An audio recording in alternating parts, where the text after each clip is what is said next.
your mics, except obviously for Denise. Place your right hand over your heart. Ready, begin.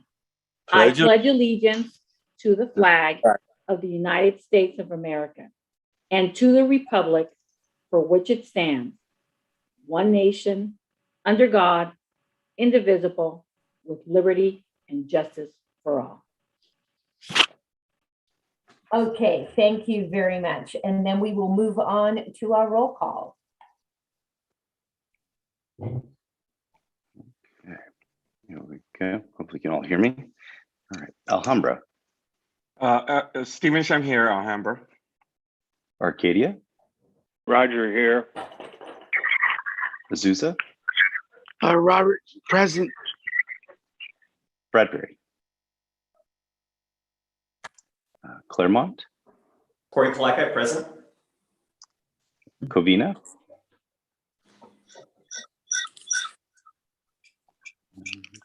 Duarte. Margaret Finley here. El Monte. Trustee Velasco, I saw you on earlier. Jerry Velasco here. Oh, there you are, sir. Thank you. Glendora. Present. Irwindale. Manuel Garcia, present. Industry. Kathy Marcucci, present. La Puente. Los Angeles County.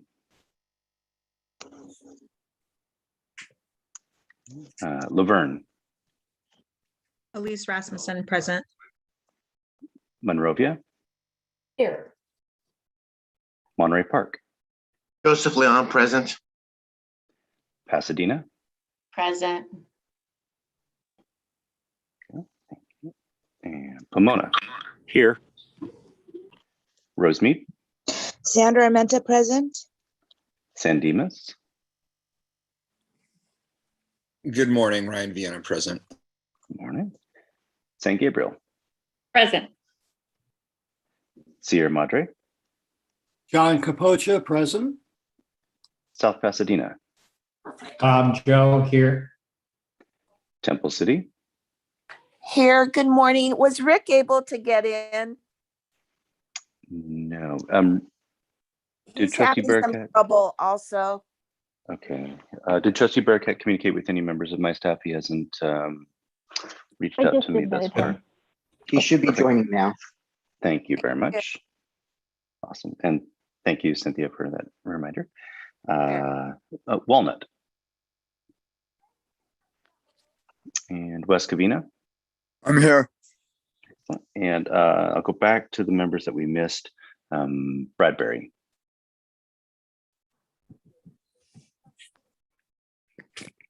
See, I may not have audio on yet. La Puente. And Los Angeles County. Yeah, okay, so Trustee Burkett, when you do have audio. Then... Got it. Thank you. Oh, perfect. There he is. Hey, Jared, I got a text from Cynthia Sternquist that she couldn't find the link for today. And I only found it by going to an old one from last month. I guess the one for this month wasn't sent out. I'm sure it's the same. Obviously, I got on, but typically, don't we send that out? Yeah, and it was sent out yesterday. I'm going back through it, and it looks like it may not have gotten to all members. It didn't get to me, and it didn't get to Cynthia. Yeah, At least. many of us this morning were having difficulties, so you're not the odd man out. Quite a few of us had some difficulties, so we'll look into what happened on that. Well, I would resend it now if you could, just in case people are still looking. Unless we have a quorum. We do have a quorum. We do have a quorum. Okay, and Ryan Viana mentioned that he couldn't get in. He had a problem too. He didn't get the update or the reminder. Okay, all right. So like a rainy morning, Let's move on. And before we go then to move on to public comment, Jared, could you just give us some of the overview of the conducting of our meeting and how people can access public comment? Yeah, absolutely. So members of the public can submit their written comments to be read by members of the staff, or they may also on the live feed that we are streaming on YouTube currently, you can provide comments there if you so choose. But we have not received any comments written or requests for contemporaneous comments at this time. Okay.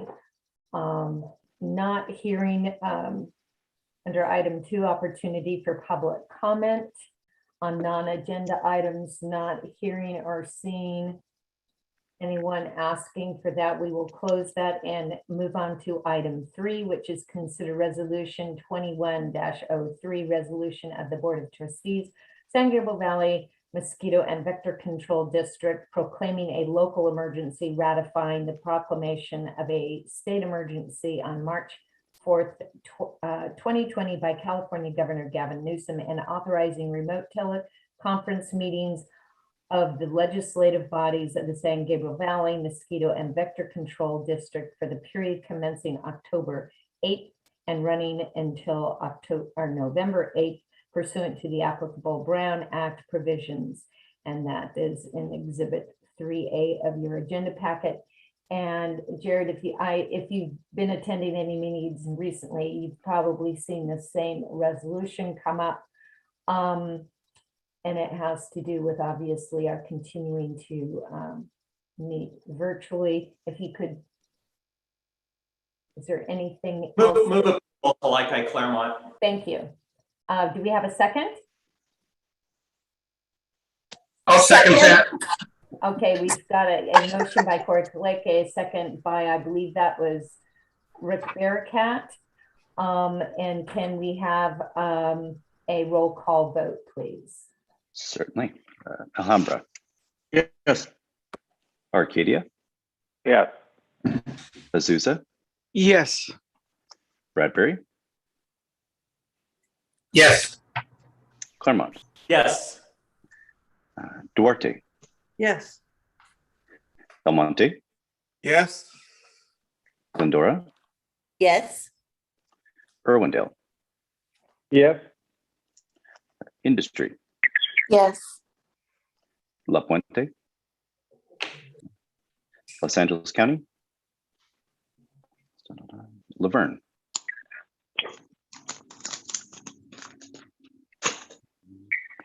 Trustee Rasmussen, are you able to unmute yourself? Yes. Oh, there you go. Perfect. Sorry, Jared. That's okay. Thank you so much. Monrovia. Yes. Monterey Park. Yes.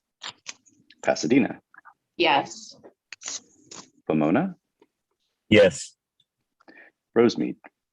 Yes. San Dimas. Yes. San Gabriel. Yes. Sierra Madre. Yes. South Pasadena. Yes. Temple City. Yes. Walnut. And West Covina. Yes. All right. And with that, the agenda item does pass. Thank you very much. And if you'll notice the dates there, it goes to November 8th. This is something that would have to be reauthorized every 30 days. Our next meeting is November 12th. And I know Kelly Black, our attorney, can you make any comments? Because obviously this will have to be reauthorized if we're going to do the again meet virtually in this format. Do you have any comments on that, how we're going to rectify that since we're only going to November 8th? Good morning, President and members of the board. Yes, we will be monitoring the local orders as well as the CDC orders and the continuing state of emergency. As long as the continuing state of emergency is in place, we will be able to repass the new resolution at the beginning of a meeting that occurs outside of the 30-day window. Per the law, these resolutions are only good for 30 days. And in that 30 days, you either have to pass the continuing resolution, or if the 30 days expires, you need to go ahead and pass a new resolution. Okay, and we So will that will be just- our practice. And we will just do that before just as we've done this morning, just for an FYI. That's correct. Okay, I didn't ask for public comment on there, although I did not see any raised hands. Jared, did we have any public comment on that item? We did not, Madam President. Thank you. Moving on then to consent calendar, that's items 4.1 to 4.7. Move approved, like I Claremont. Okay, Corey's in a hurry this morning. Do we have a Margaret. yep. Hurry, she's got to get off. Okay, all right. Do we have a second? Second. All right. Okay, so I'll take second, Jerry. The motion's by Corey, the second's by Jerry Velasco. And can we have this as we're going to do our vote by poll? Let's see if we can do this quickly. I understand it's been taking us a little longer to do this than a voice vote. So, okay, Jared. Oh, Lord. Okay. So did you want me to do the poll or the voice vote? Go. If you've got the vote by poll ready, let's try it. Sure, I do. Let's try that again. Okay, you should be seeing a screen that says agenda item 3 consent calendar, vote yes or no, and then hit submit. And we do have 2 people that I see on telephone. Roger, what is your vote? Yes. Manuel Garcia, Yes. and do we have any others on the phone? I think that was everybody. Okay. There we go. And with that does complete the vote. There we All go. right, great. Thank you very much. Okay, moving right along. Then item 5, we do not have any presentations. And so we will move on to item 6, which is consider amendments to resolution 2101, San Gabriel Valley Mosquito and Vector Control District bylaws governing district meetings. And that was set out in your agenda packet. Jerry, did you want to make some comments regarding that item? Sure, really briefly, we did adopt these new board bylaws in January of 2021. There were a couple of very, very minor, actually just little grammatical and clerical errors that have fixed in this document. And Jason, if you could scroll down for me. But the real reason why this is being brought before the board today is we expressed a desire in the executive committee to reduce the number of the standing committee and also the listed ad hoc committees from their current membership of 9 members down to 5 members. The rationale for this would be, especially in our virtual meeting situation we're in right now, it makes it easier for us to reach a quorum, reducing this number to 5. So you'll see here all the changes that are proposed within the board bylaws that are seen here in red. And again, some cleanup on some of the new names and position titles for the executive member as well. But the other most important part about passing this resolution is to include these descriptions of these committees actually into your board bylaws. Previously, they were not inclusive of that document, which made them very hard for us to A, find the documents, and then B, amend them with the guidance documents for you, the trustees, which is your bylaws. So that will incorporate these descriptions in a same action as reducing the members to 5. I should have caught this yesterday when we discussed this, but I can ask Kelly or you, Jared, can answer this. It says comprised of 5 members. Can it be more than 5? Could it, because right now we do have definitely currently more than 5 on each committee. Could we say a minimum of 5 members?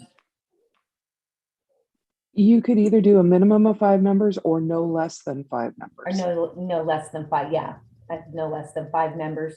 But would the quorum then be of those still of that 5, or would it be of the larger number, whoever the makeup of the board at that time, if it's more than 5?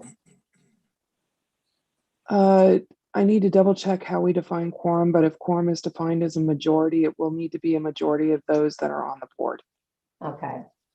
All right. And that was the problem. Getting quorum when we had the larger, we set the number at 9.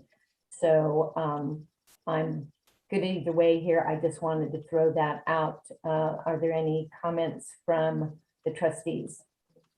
I'd like to make a motion that we accept it as presented. Thank you. Second it. Okay, do we have any questions? Any raised hands? I don't see any. Jared, did we have any public comment on this matter? No, Madam President, no public comment. Okay, thank you. Then we do have a motion by Rick Bearcat, second by Lloyd Johnson. Can we go ahead and have a roll vote, please? Certainly.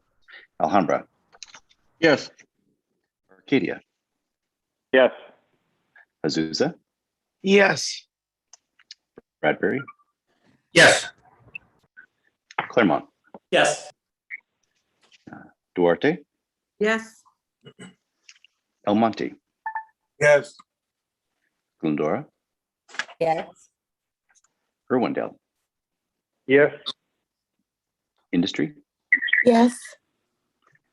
Los Angeles County. Jamie gone? No. Laverne. Yes. Monrovia. Yes. Monterey Park. Yes. Pasadena. Yes. Pomona. Yes. Rosemead. Yes. San Dimas. Yes. San Gabriel. Yes. Sierra Madre. Yes. South Pasadena. Yes. Temple City. Yes. And West Covina. Yes. Right. And with that, the item does pass. Thank you. And I did want to mention that these changes will take effect in terms of the makeup of the committees, as I understand it, not until or through January. You would start, or you would be taking your, the new president would be setting the committee makeup, and then everyone would be taking their positions then as of February. Okay, item 7, move for call for members of nomination committee, and that committee is a committee of 5. And I do already have 2 takers on that, Trustee Bearcat and Trustee Sandoval. And please note, boy, 2 years goes by very quickly. And in this case, I want, Tim, would you like to make any comment regarding your position? Good morning. Good morning, Becky. Yes, I had shared with Jared and Becky several months ago that I did not plan to run for chair. I realize it's a nomination process as it is, but I don't plan to continue as the chair. So I think I would be eligible to be a part of the nomination committee since I won't be running. So I think that's what you were looking for, Becky? Yes, yes. And so we are, there are 3 positions. There's the president, vice president / president-elect, and then our secretary treasurer. 3 positions that will be 2-year terms. And so I need a nominating committee of 5. I have 2 to meet and put forth a slate of officers going forward. So, and if you want to be an officer, please don't volunteer for this, but I need 3 more trustees to serve. Becky, I would like to be a member of the nominating committee, Margaret. Thank you. So I need 2 more. Becky, it's Cynthia. I'll help. Okay, Cynthia. And 1 more. 1 more. I don't know if I've been around long enough, but I'll help if you need me. Okay, is Sandra, is that you? No, it's Jackie. Jackie Dornick. Okay. All right. All right, well, we have our five then, Rick Bearcat, Tim Sandoval, Margaret Finley, Cynthia Sternquist, and Jackie Dornick. Thank you very much. And then you will be hearing from staff. We will set up a nominating committee and go forward. That I believe the slate is then announced in December. Is that correct, Jared? Yeah, so the proposed nominees will be announced in December, voted upon, approved in January, and then they will officially take their positions in the first meeting of February. Thank you very much. Okay, did we have any public comment on this item? No, Madam President, we did not. Okay, item 8, District Administration. That's you, Jared. You have the floor. Okay, so just one more reminder that the Finance and Audit Committee is slated to convene sometime either in late October or very early November. Hopefully we will have all of the components we need for that committee meeting. I apologize, we have made that announcement for the past couple of months. There's been a couple of minor delays in the audit process and some absenteeism due to illness. So we not on our part. Not on our part, no. From our contract employees and contract services. So we will have that document together for review from that. But to good note, the good thing is that we are still on time with that document. Traditionally, the audit isn't reviewed or adopted until November, December of the fiscal year. West Nile virus update. The West Nile virus is still continuing to operate within our environment, and we still get quite a few mosquito pools and dead birds that are testing positive for West Nile virus. The county has released some data about the human cases of West Nile virus infections within San Gabriel Valley. Jason, can I ask you to go to Melissa's report for me real quick? That should be item 4, the hyperlink on 4.3, is it? 4.4. I'm sorry, that's yours. 4.5. You know, and as you're going to, I see that Jerry Velasco has his hand raised. Jerry, did you have? Yes, regarding the Nile virus. Uh-huh. I just want to say, I know that there was a notice sent out to some of the trustees because some of the cities, they have found the virus.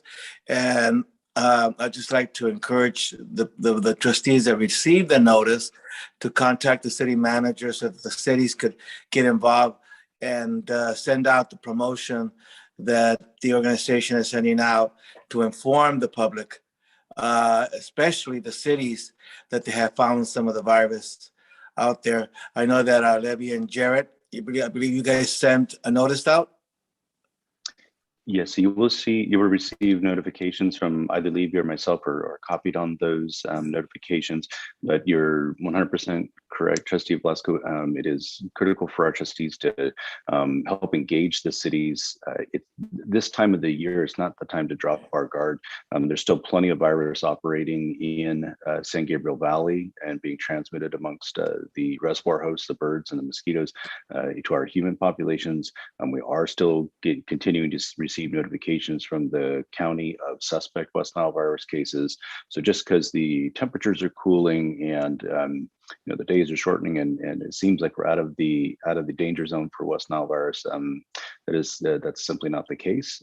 So it's important for us to maintain that pressure of public education and outreach on our populations to make sure that they are continuing those safe practices of wearing their repellent and long sleeve shirts and dumping and draining and all of those all of the things we ask them to do to help prevent the next case of West Nile virus.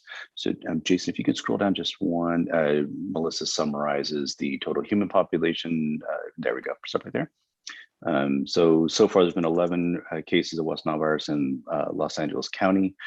5 of those cases unfortunately do reside in San Gabriel Valley, in the cities, those residents of the cities of Arcadia, Azusa, and Covina.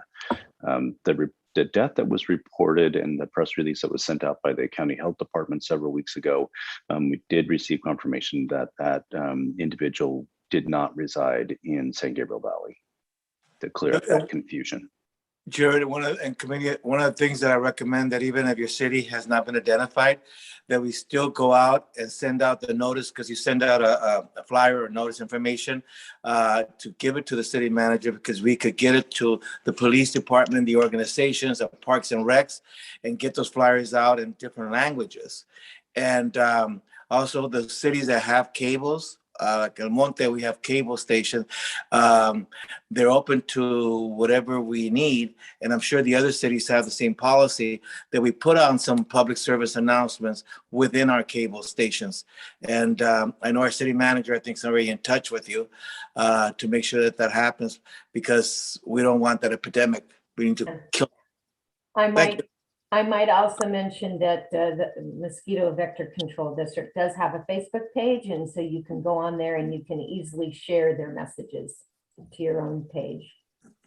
Facebook, Instagram, LinkedIn. Boy, Levy, I think you've covered all the bases on every other media platform. So yeah, if you'd like to either copy, paste, or forward or share our links on any of those platforms, that's a really quick and easy way to be able to move that message forward. So thank you very much. Okay, Jason, can you go back up to the up to the top? Oh, I'm sorry, Trustee Menchaca, you had raised your hand. Yes, I just wanted to add that for the Asian community, I know in our city we use Weibo, WeChat, WhatsApp, but those seem to be much more in use, especially for our first generation immigrants. Is that something we have access to or have been using? I'll throw it to our Director of Communications, Levy's son. Did you catch that question, Levy? And the audio was fading in and out. I'm sorry, Trustee Menchaca, you were asking about if we had any other languages available? I'm sorry. No, other platforms that are more common, especially for our first generation immigrants, our Asian community, like Weibo, WeChat, WhatsApp. Those seem to be much more in use. We found that in our community. That's something we're currently on, but I am more than happy to explore those options. That way we can reach out to those in those communities. And I'll connect with you too to get more information. Yeah, you can connect with our public information officer, Jonathan Fu. He's very well versed in that area. We've been using it for years now. Okay, I'll reach out to Jonathan. Thank you so much. Sure. Thank you. Okay, thank you. All right, and then the last item for my district administration report is the notification for our trustees term ending. This is for your initial notification that these members listed here, the 10 cities listed on your agenda, that your terms are coming to an end. And hopefully this will provide you with enough notification that you can connect with your city to ensure that your reappointment, if you choose to do so, to stay on the board, gets on a city council agenda for consideration in enough time to get your reappointment letter before January 1st of 2022. However, I will be sending out notification letters to these 10 cities, also informing the cities that that this process needs to take place. So if you do have a desire to stay on the board, please connect with your city and express your interest. And those would have to be in place by January, by the end of the year, so that you can vote in January. Correct. So we'll be following up with all of you as well. Okay. Sorry, Madam Chair. Jerry Velasco. So then we basically you need to get a letter from the city manager or the city, basically by December, right? Before by December 19th or whatever. No, I can receive those letters all the way up until the end of December, just so long as you're appointed before January the 1st of 2022, or actually up until the day before the first board meeting of 2022 in January. So that way that you could attend that meeting theoretically, but you would not be able to vote since you wouldn't be a formally appointed member of the board at that time. Right. Okay. So if you have any questions, please contact staff on that. Were there any public comments on that, Jared? No, Madam. No, there was no public comments requested. Thank you. Moving on to item 9, committee reports, Personnel and Policy Committee from September 29th, 2021. Our chair, Richard Barakat, was not able to make that meeting. And so as acting chair, Trustee Corey Kaleke sat in as chair. And so we are going to let him report out. Thank you, Madam President. So again, I had the honor of filling in for Chair Barakat at the Personnel and Policy Committee meeting. And attending the meeting were Cynthia Sternquist, Margaret Finley, Bob Joe, Jamie Bissner, John Capocha, and Becky Shevlin as ex officio. I think that was everybody. If I missed anyone, please correct me. Correct. And I was not a voting member, but I was sitting in on the meeting. Correct, as ex officio. So the two key items that were on the agenda was a discussion of the Juneteenth holiday, and the other item was discussing a possible mandate for vaccination for our staff. Beginning with the Juneteenth holiday, one of the concerns that was brought forward is the fact that that holiday coincides with our particularly busy season with Mosquito District. We also currently do not have on our holiday schedule Martin Luther King holiday, which is similar in purpose to Juneteenth. So there was some discussion about that, but then also wanting to, be a little bit more up to speed on what some of the other districts are doing. And so we asked for more information from staff at this point before a decision is made and brought forward to the board. With regards to the vaccine mandate, we were informed that over 80% of the staff is already vaccinated. Of those who are not, a good number of them are field personnel. And in the final analysis, the majority of the board decided they did not want to put forward a vaccine mandate. So at this point, I'll open it up. If any other members want to add anything or correct me if I misstated something, please feel free. But that is my report at this time. Corey, it's Margaret. Just to let everybody know, I think we were pretty well, I think we were all pretty much on the same page with both of these items. It wasn't like there was a lot of difference of opinion. So there was some, obviously, but I think we pretty much we're all on the same page with this. Thank you. Anyone else want to add anything? Corey, there was another item on our agenda, that the Personnel and Policy Handbook revision request for proposal. Yes, so again, that item was also, we asked for more information from staff to come back before a decision is made on that. So we had nothing that we advanced for consideration by the board today. So. Okay. Not seeing any further questions, comments. Did we have any public comment on that, Jared? No, Madam President, we did not. Okay, thank you very much, Corey. And then moving on to item 10, trustee reports. Is there anyone that has, any trustee that has an item to report? Okay, I'm not seeing any raised hands. I'm sorry.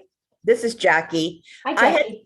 Hi, I just brought up to Jared yesterday, and he said I might mention it here today, about the importance of CPR classes. And I just was wanting to know if that was something that any of you considered was an important item to add for our responsibilities.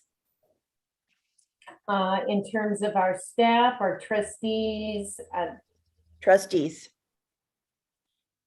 I think CPR is always good that everyone knows it. I don't know, Jared, if that has come up before, or any discussion amongst other districts or how they handle that.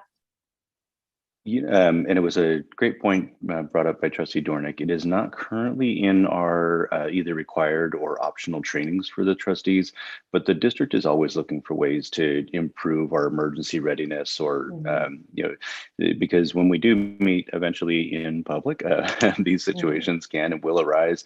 We do training for our staff members on CPR and other emergency preparedness techniques and personal medical care techniques. So I don't see why we wouldn't extend that same training opportunity to trustees if they would like to participate. So I will connect with our Director of Operations, Jason Farnett, and the next time we conduct those trainings, we can extend the invitation to all board members. Thank you. Jerry?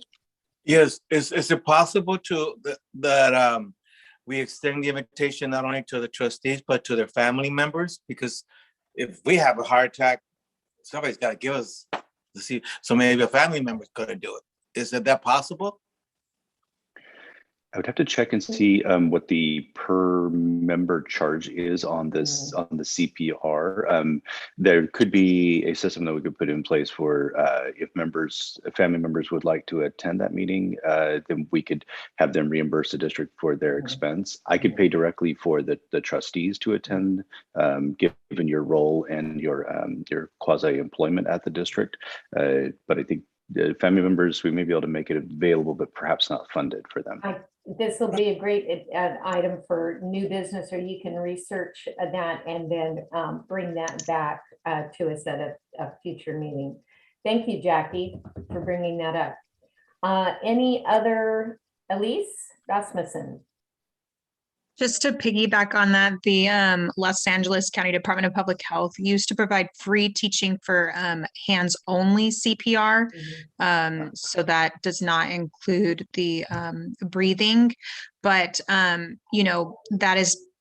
there's a lot of research about that, and it's still very highly beneficial, and you're not exposing yourself, and especially right now during COVID. So if you guys were interested, I can inquire with LA County about hands-only CPR training. Thank you. And I know that our fire department, they participate every year, and they do a sidewalk event where they do the hands-on only training.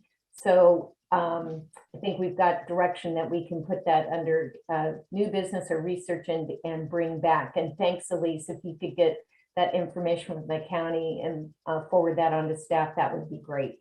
Sure. Okay. All right. Any other announcements by trustees? Okay. New business? Not seeing any new business. Okay. And so I'm not seeing any further business to address this morning. We kind of got off to a bumpy start. Sorry about that. We'll look into making sure that process is a little smoother with our invites. It should have been a breeze this morning, but like I said, wouldn't be a meeting if we didn't have some kind of technical difficulties, but we made it through. Thank you very much. Be safe. Enjoy the cooler temperatures and a little bit of rain. So with that, have a great week and weekend, and we will see you next time. Thank you. Bye. Thank you, Becky. Everybody. We are adjourned.